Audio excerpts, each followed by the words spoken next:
Halo semuanya, perkenalkan nama saya Gracie Evelyn dari kelas 9I. Nah, di sini saya akan membahas tentang masuknya Jepang ke Indonesia hingga terjadinya kemerdekaan pada tahun 1945. Pada tahun 1942, Jepang datang ke Indonesia setelah mengalahkan Belanda dalam peperangan dunia kedua di Asia Pasifik. Awalnya, Jepang disambut baik oleh rakyat Indonesia. Namun, kehidupan rakyat semakin sulit, banyak yang dipaksa menjadi romusa atau pekerjaan paksa.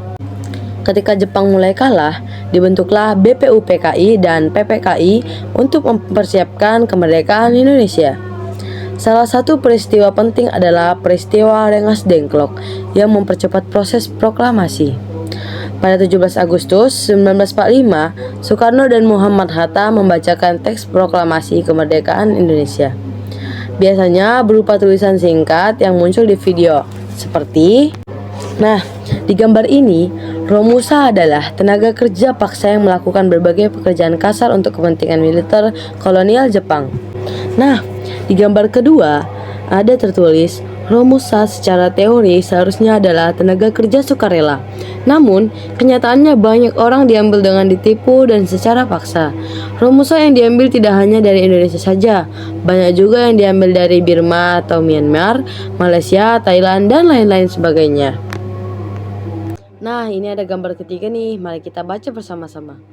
Romusa adalah memori terburuk selama penjajahan Jepang.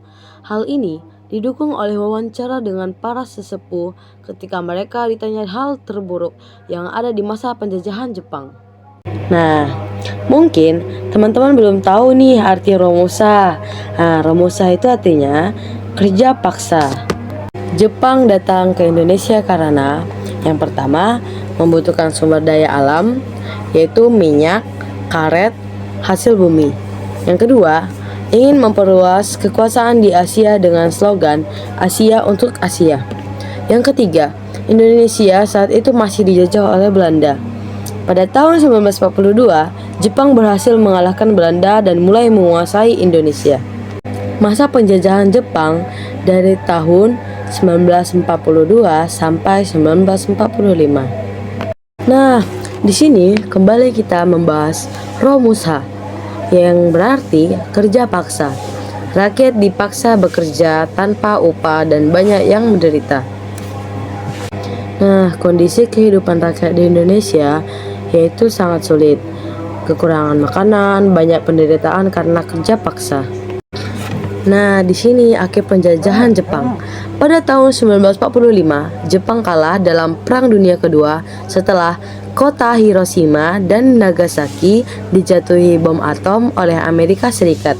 Setelah itu, Jepang menyerah dan Indonesia memanfaatkan kesempatan ini untuk memproklamasikan kemerdekaan pada 17 Agustus 1945.